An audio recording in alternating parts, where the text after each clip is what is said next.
You ever wake up and just know something's off? That's how it started for me.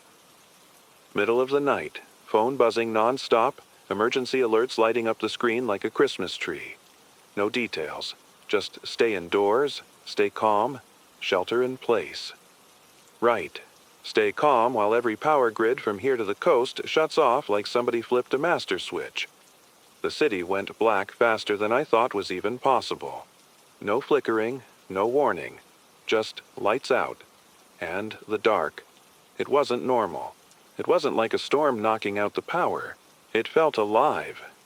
Moving. Thick and heavy like smoke you couldn't see but could feel curling against your skin. I tried going live immediately. Figured if people were scared, they'd tune in, and if they were tuning in, maybe I could hold the line somehow. Keep voices connected while the world peeled apart outside. Phones started ringing fast. First a couple calls, then dozens. Voices whispering, half crazed, saying stuff like, "The shadows moved. It's not safe in the dark. Don't let it touch you."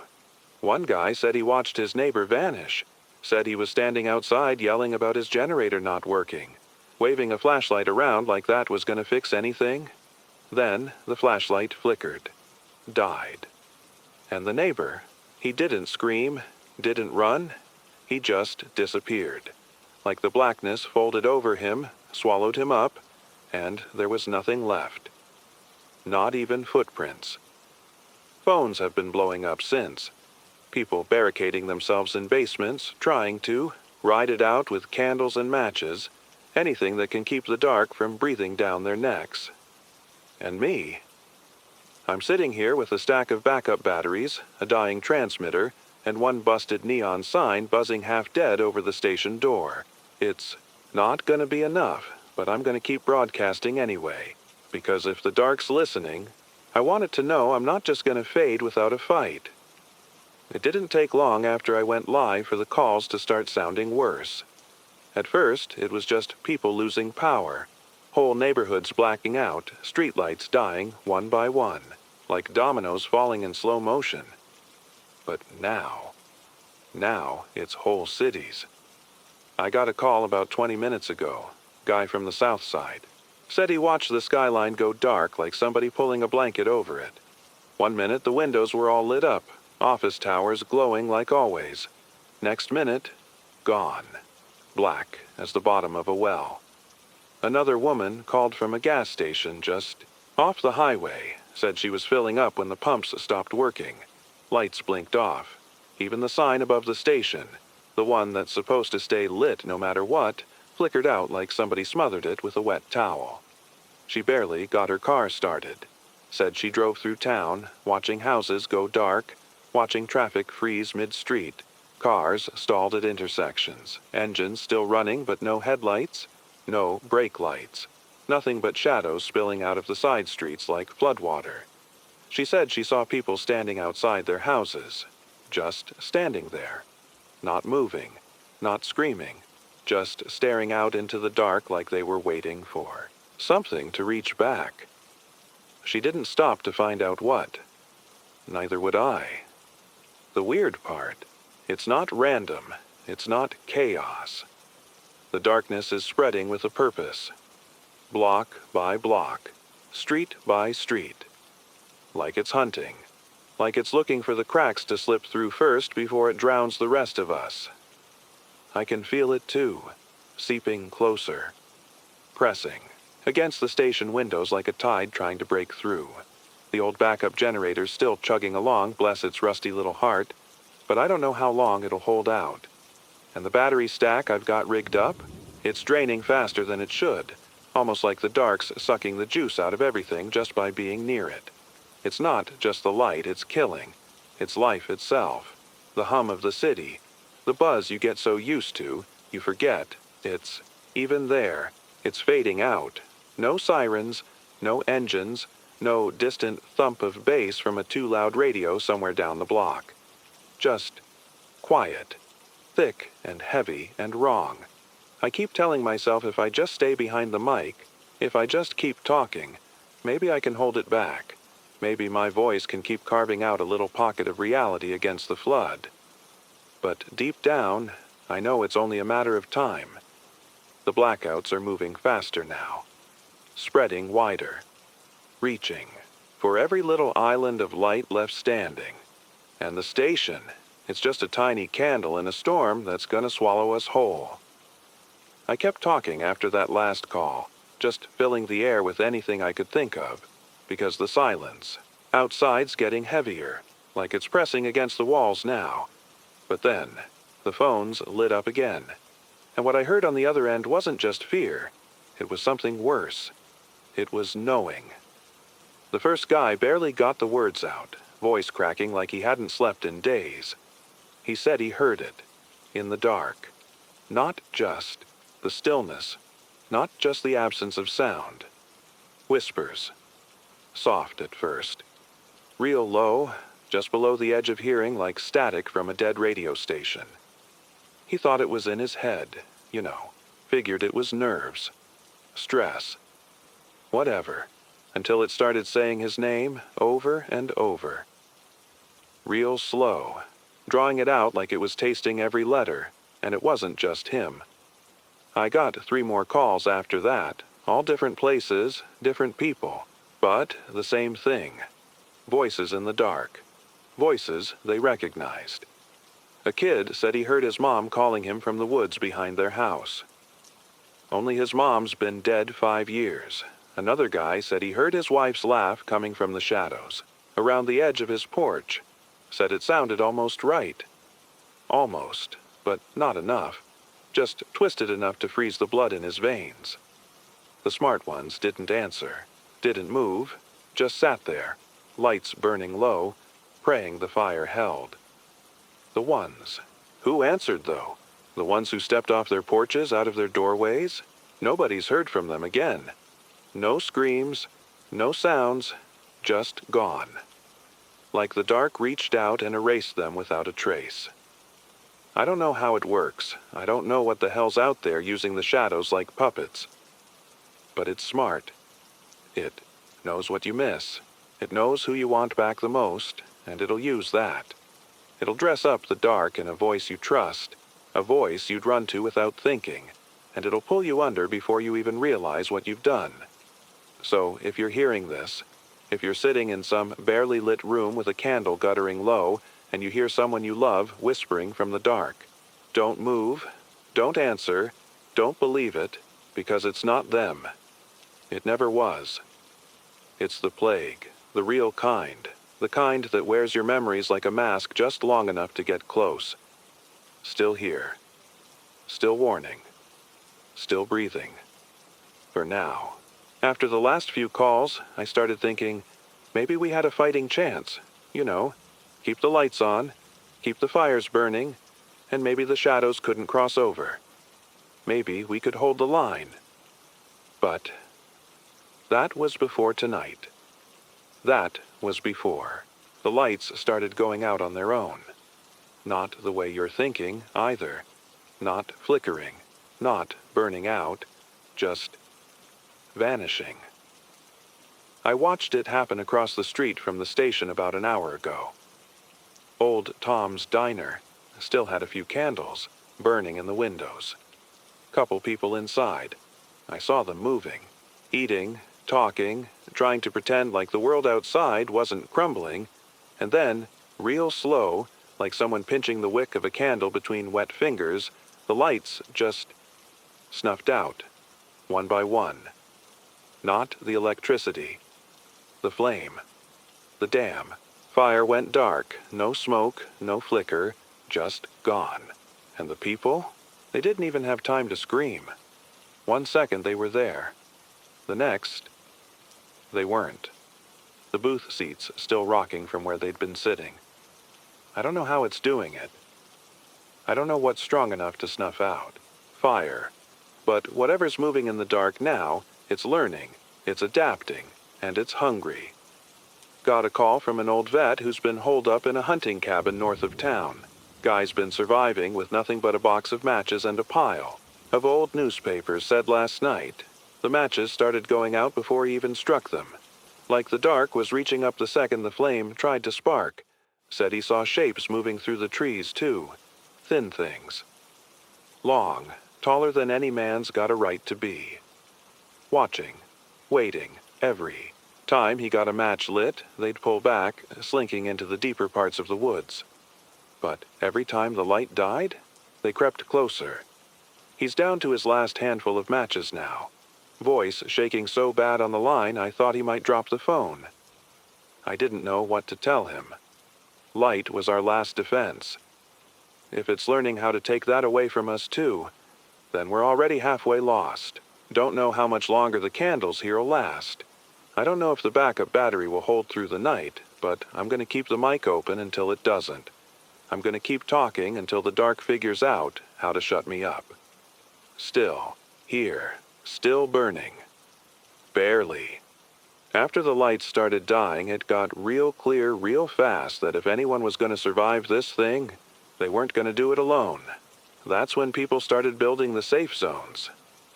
Makeshift circles of light, big bonfires, oil drums stuffed with whatever would burn hot and fast, old furniture, tires, scraps of plywood, even family photo albums. If it came to it, anything to keep the fire alive. First, one popped up right downtown, right near the old library. Bunch of people dragged whatever they could find into the middle of the street and lit it up. Flames shot high enough to kiss the windows of the buildings around them. And you know what? It worked, for a little while anyway. The shadows wouldn't cross the light. They pressed up close, so close you could see them writhing at the edges like smoke caught in a jar. But they didn't cross. Didn't dare. The survivors stayed huddled, close to the fires, taking turns feeding the flames, whispering to each other because talking too loud just seemed to invite attention. They didn't sleep, didn't dare close their eyes. Not even for a second. Got a call from a woman who was there. Said the fire was like a heartbeat. Said every time the flames dipped too low, the shadows would surge forward, like they were tasting the air, testing the weak spots. She said one night, a guy wandered too, close to the edge. Thought he saw his kid standing just beyond the firelight. Called out to him, reached for him, and the second he crossed the line, the dark snapped him up, gone without even a sound. Not a scream, not a struggle.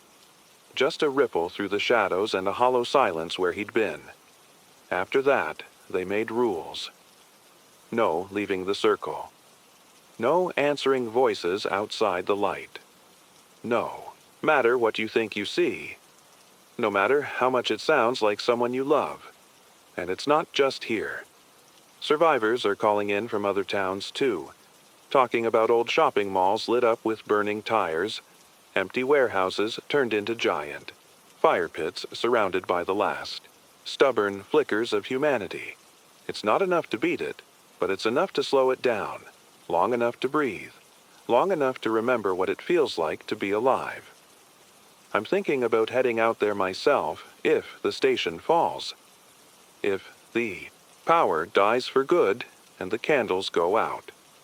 Find one of those circles, add my voice to the others. Because in the end, maybe that's all we've got left. Each other, after hearing about those fire circles, about the people clinging to whatever scraps of light they could find, something started to settle in my head. We're not surviving this by luck, you're surviving it by rules. Not official ones. Not from the government or the news. Those stopped helping a long time ago. These are the kind of rules that get passed down in whispers, traded like gold between the ones still breathing. And they're brutal. First one simple. Never ever step outside the light. Doesn't matter what you hear. Doesn't matter if it sounds like your mom calling you or your kid crying or your best friend laughing. If it's in the dark, it's not real. It's bait. Second one. You don't run. You run. You make noise. You make noise. You draw them closer. You panic. You stumble. You stumble. You're done. It's slow movements only. Stay low. Stay quiet. Stay sharp. Third, fire is life. I mean it. Not flashlights, not lanterns, not battery packs. Real fire. Anything less and you're already halfway dead. Keep it burning no matter what. Sleep in shifts if you have to, but someone always watches the flame. Fourth, if someone changes, you leave them. That's the one nobody wants to talk about, but it's there all the same. You stay too long in the dark, it does something to you. People come back different. Voices just a little off. Faces too smooth, smiles too wide. And if you let them back inside your circle, you might as well throw yourself into the black right along with them. Fifth rule: you don't hope for rescue. You don't wait for help. You don't sit around thinking someone's going to roll up in a convoy and save you. That's not happening. It's just you and whoever you're lucky enough to stand beside. That's it. I got these rules from a guy calling himself Red. He's been running one of the bigger safe zones up north. Maybe 200 people packed into a stadium parking lot, burning everything they can get their hands on. He didn't sound like a hero. He didn't sound like a leader. He just sounded tired. Tired, but alive. Said he's seen what happens when people forget the rules. He's seen whole groups vanish because somebody thought they were smarter, stronger, faster, thought they could beat the dark at its own game. They didn't. None of them did. So now, everybody up there lives by the rules. No debates. No arguments. You follow them or you're out. Simple as that. I'm writing them down now, taping them to the wall right here in the station. Because when the lights finally go out in this place, and they will, I'm gonna need something real to hold on to. Something to remind me how we made it this far. Not luck, not miracles. Just rules. Rules scratched out one hard night at a time by the ones who refused to vanish. After Red told me about the rules, I kept thinking about the fourth one. About the people who come back different. You don't want to believe it at first. You want to tell yourself they're just scared, or cold, or confused. But once you see it, once you really see it, you can't unsee it. It started with the first nights when the fires were still fresh, when the circles of light felt like enough. There were always a few who got caught too close to the edge, who got touched by the dark but managed to stagger back into the firelight. Or at least, that's what everyone wanted to believe. Red told me about the first one at his camp, a woman named Mia. Slipped out one night chasing something she swore she heard. Her daughter, she said, took 3 of them to drag her back before she vanished, into the trees. At first, she looked the same clothes, same face, but she didn't talk right, words just a little too slow, too careful. Like she was picking them out of a book she hadn't finished reading. She smiled too much, too wide. Laughed at nothing. People wanted to give her a chance. Of course they did. You want to believe you can save everybody. But it didn't take long for things to start happening. Little things. First, the fires started going out faster. Then people started hearing whispers inside the circle. Not outside. Inside. By the time they figured out where it was coming from, it was too late. Red said he watched her step into the biggest fire they had going. Just walked right in, smiling like she was going home. And when the flames swallowed her up, they didn't roar. They didn't crackle. They just disappeared. Like the fire had been hollow all along. After that, they made a new rule. If you leave the circle, you don't come back. No second chances. No mercy. Because whatever the darkness touches, it changes. It doesn't just kill. It wears you. It makes you into something that looks like you, sounds like you, but isn't. I used to think the plague was just about the dark swallowing us whole. But maybe that's not the worst part. Maybe the worst part is what it leaves behind. Empty skins. Voices that don't belong. Smiles stretched too wide across faces. You used to trust. After hearing Red's story, after realizing just how deep this thing gets inside us, I thought I'd heard the worst of it. But then the reports started coming in. Whole cities, lighting themselves up like funeral pyres. It wasn't desperation anymore. It was strategy. They weren't trying to hold the dark back with flashlights and candles anymore. They were trying to wipe it out with fire. Big fire. Bigger than anything anyone could control. I got a call from a guy upstate, used to be a firefighter, said they didn't wait for orders, didn't wait for permission. The moment the darkness started folding in on their town, the crews torched everything. Gas stations, department, stores, schools, entire blocks of homes set alight in one roaring wave. He said for a little while, it worked. The flames roared so high they lit up the clouds, turned the night sky orange and red and sickly yellow, pushed the shadows back like a hand shoving smoke across a room. But it didn't last. The fires ate everything they could reach and then starved. Buildings collapsed into black skeletons, ash fell like snow. And the dark, it waited, just beyond the edges of the fire. Patient, hungry, knowing it didn't have to fight, it just had to outlast them, and it always did. The guy said he barely made it out when his truck stalled halfway down the highway, the road buried under, ash so thick it muffled the tires. He walked for miles through a world that didn't make sense anymore. No stars, no moon, no sound but the crunch of cinders under his boots and the distant low hum of something breathing in the dark. He found a group of survivors camped out under a bridge, keeping a bonfire alive with scraps of anything that would burn.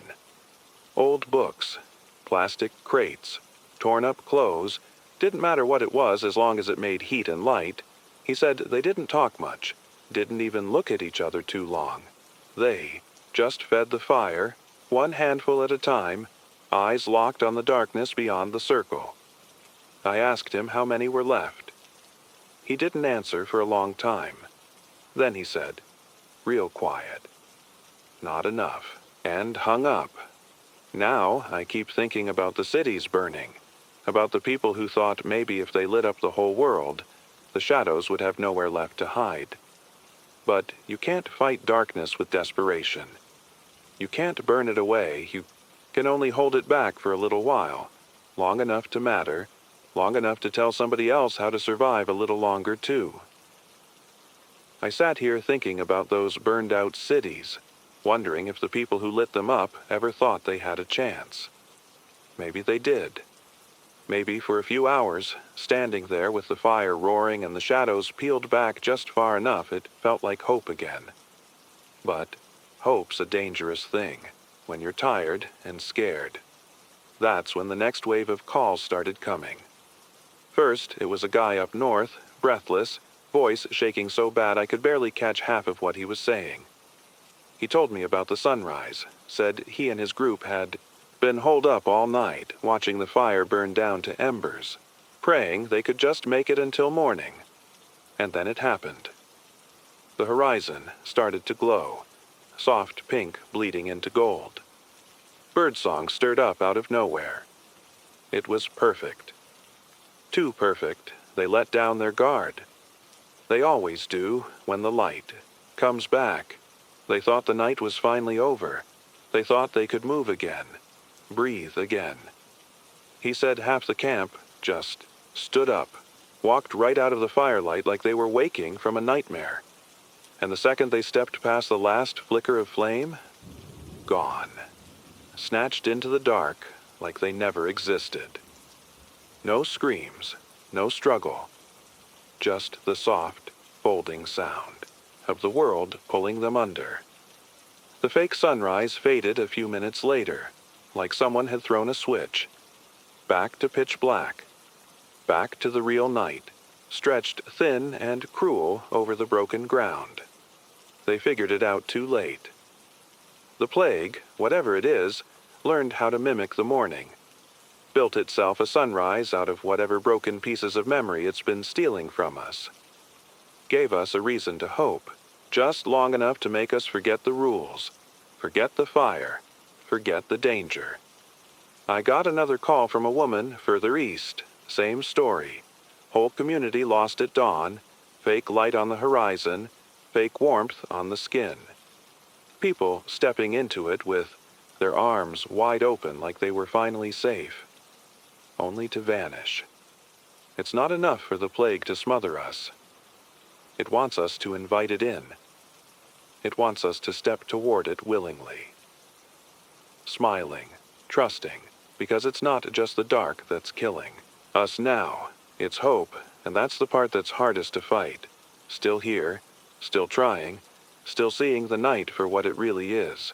After hearing about the false dawns, I stayed locked in here, hand glued to the mic, trying to push the signal out further. The fires might keep the shadows back for a while, but a voice cuts through everything. At least it used to. I started flipping through the emergency bands again, desperate to hear anything that wasn't static or broken whispers.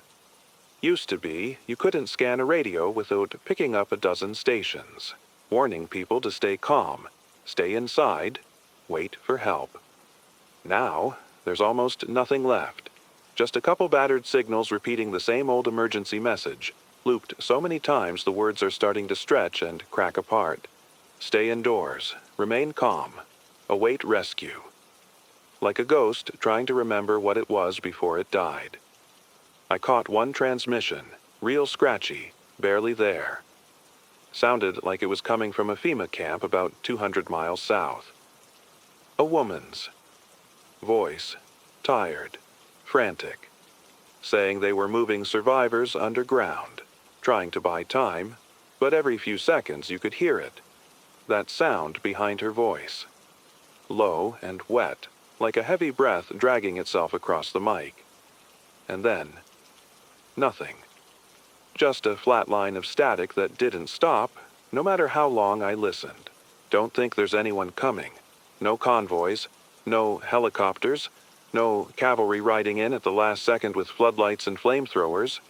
Whatever government we had, whatever systems were supposed to protect us, they're gone. Folded into the dark like everything else. And now, it's just us, the ones stubborn enough to keep talking, keep burning, keep warning each other even when the air gets so thick it hurts to breathe. I heard from Red again, too, said. His group's lost half their people now. Some to the darkness, some to their own mistakes. Said they're running low on everything. Food, fuel, trust. You can only watch your neighbors disappear for so long before you start looking sideways at the ones still standing. He said they stopped lighting bonfires. Too dangerous. Too visible. Now it's just small, scattered circles of people, sitting, in the dark, passing around a single candle, hoping it'll be enough. It won't be. Not forever. I keep talking because it's all I know how to do. But even here, even in this booth, where I've spent more hours of my life than I can count, the walls feel thinner. The dark presses harder. The silence waits a little closer every time I stop to breathe. Still here. Still speaking. Still throwing sparks into the endless night. The more I sit here, the more it feels like even the air's giving up. It's thick now. Not just heavy, but dirty. Like breathing through a wool blanket soaked in smoke and regret. At first, I thought maybe it was just from all the fires. All those cities and towns burning themselves clean trying to hold back the night. But it's worse than that.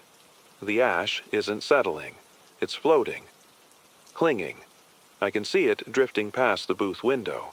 Slow and endless, like the world's bleeding out one breath at a time. Had a call about an hour ago from a guy holed up with a group in an old church. Said they've been burning everything they could find just to keep the shadows from cracking, the stained glass windows. But he said it's getting harder to breathe. Doesn't matter how many scarves you tie around your face. Doesn't matter how deep underground you hide. The ash finds you. He said people are starting to choke in their sleep. Said, the youngest ones. The ones who used to run and scream and laugh even when the dark was clawing at the door, they're the ones going quiet first. Not from the plague. Not from the shadows. Just from the weight of the world falling apart inside their lungs. He told me about the sound it makes. Not coughing. Not crying. Just this low, wet rattle that never quite turns into a breath. Said it's the worst thing he's ever heard, and he's heard plenty by now. Another woman called right after, voice rough like she hadn't had clean air in days, said they've started wearing gas masks when they move between fires, not to hide from infection, to hide from the ash.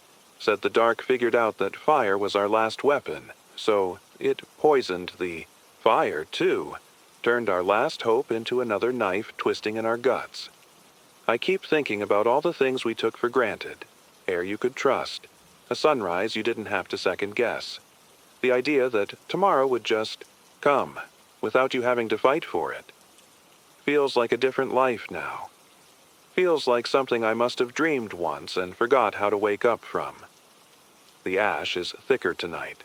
I can taste it between words. Feel it settling in the back of my throat. But I'm still here. Still talking. Still filling the cracks with something that isn't silence, even if every breath costs a little more than the last. I was sitting here, hacking my lungs out between broadcasts, when I started thinking about the old evacuation maps. Every city had one, right? Little colorful diagrams telling you where to go when the worst happened. Floods, fires, earthquakes, back when disasters made sense. I pulled ours out from the emergency drawer under the desk, creased and yellowed from sitting there too long without being needed. Started tracing the routes with my finger, real careful, like the paper might tear under the weight of my breath. Evacuation centers, it said. Hospitals, schools, open lots, safe places. Except none of them are safe now. Got a call from a woman who followed one of those maps just last night. She and her brother packed up what they could carry, lit whatever they had left for torches, and followed the arrows painted on the street signs. Took them all the way across town to the middle school where the map promised help. She said it looked fine at first, lights still burning in some of the classrooms, figures moving inside. She almost cried, seeing other people again, until she got closer. The figures weren't moving right, weren't blinking, weren't breathing, just standing in those old classrooms like mannequins melted into place. Frozen smiles, eyes too wide. And every time, the wind shifted. She said she could hear them humming, low and broken, like a radio caught between stations. Her brother stepped forward. Only a few steps, but it was enough. The second he crossed into the schoolyard, the figures snapped their heads around all at once like puppets on a broken string. And the lights? They died. One flicker. Gone. The shadows that poured out after that weren't human anymore. She didn't even have time to scream, just ran. Left the map fluttering in the street behind her like a joke. Nobody's laughing at anymore. I don't think. She stopped running until she found somewhere small and broken enough that the dark didn't notice her. Not yet, anyway. I sat here staring at my own map after she hung up, tracing paths to shelters that don't exist, roads that don't go anywhere. They're not maps anymore. They're invitations, leading us straight into the arms of the plague. Every route marked safe might as well be a trail of breadcrumbs right off the edge of the world. I'm still here, though. Still, at this station. Still breathing what's left of the air. Coughing up dust and ash between songs nobody's listening to anymore. Still refusing to follow a map that's only gonna get me killed. If you're hearing this, if you're looking at one of those neat little government-printed evacuation guides right now, do yourself a favor. Burn it. Draw your own way out, or stay put, or just stay awake. Because the second you start following somebody else's plan, that's when you stop being the survivor and start being the next shadow on the wall. Still here. Still finding my own way. I didn't burn the map. Not yet. It's still here, crumpled under my boot like it's waiting for me to change my mind. But it doesn't matter anymore. Not really. There aren't any safe zones left. The last real ones, the big ones with names people whispered like prayers, They're gone. Ash and memory. That's all. Got a call earlier from a guy who made it to one of the last bonfire camps out west. Said when he got there, it looked like salvation. Hundreds of people circled up around a fire so big it painted the sky red for miles. Kids laughing. Old folks crying. People hugging strangers because they thought they'd made it. He said he stayed at the edge for a long time, afraid to step into the light, too used to running, hiding, surviving 1 hour at a time. That's what saved him. Because the fire wasn't right. The flames burned too slow, too cold. You ever see a candle just before it gutters out? That lazy, sick little flicker? That's what it looked like. And the people. He said their faces weren't right, like masks stretched too tight, smiling too long, eyes too wide. They didn't blink, didn't flinch when the wind kicked up. They just stood there, swaying real gentle, like tall grass waiting for the scythe. He ran. Didn't stop until the lights disappeared behind him, and the only thing left was the real dark pressing against his back. He figured it out somewhere around dawn. The plague had learned how to build its own safe zones. Fake circles of light. Fake crowds of survivors. Lures. Waiting for the next desperate soul to step into the center and surrender. I sat with that for a long time. Longer than I probably should have. Thinking about how clever it is. How patient. We spend all this time clinging to the idea that if we just find enough fire, enough people, enough hope, we'll be okay. And the plague? It turns our own instincts against us. Turns hope into a snare. I guess that's what scares me the most now. Not the dark swallowing us whole. Not the ash in our lungs. But the idea that when it finally takes me, it'll wear my voice. My face.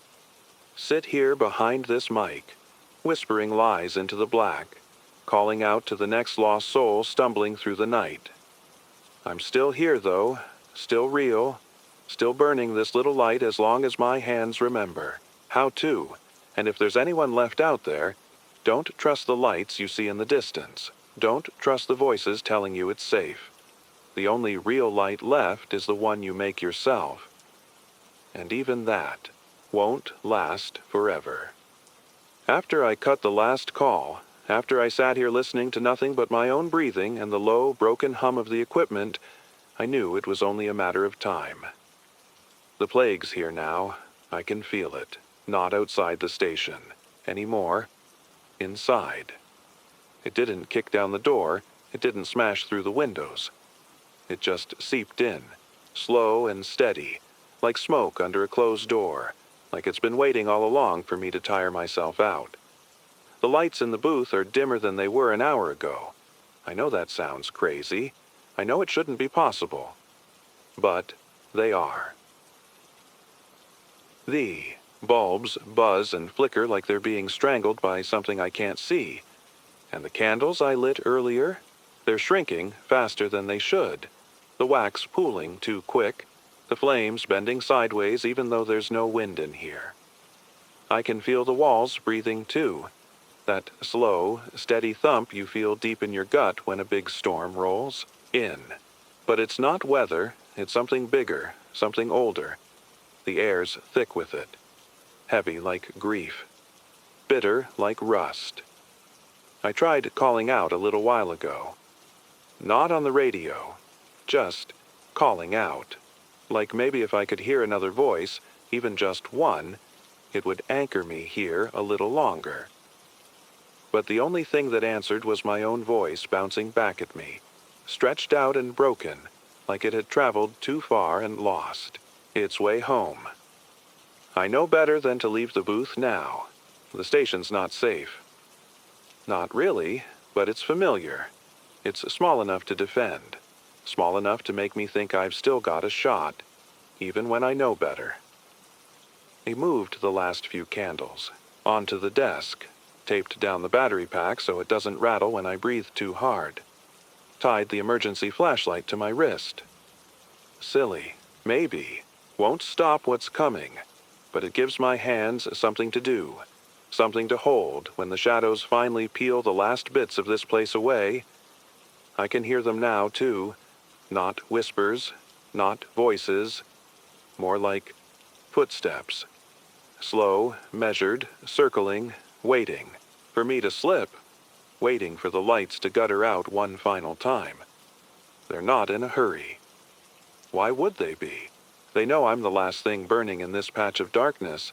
They know it's almost over, but I'm still here, still breathing through the ash, still gripping the mic like it's the last real thing in the world, still fighting, even if I don't know what winning looks like anymore.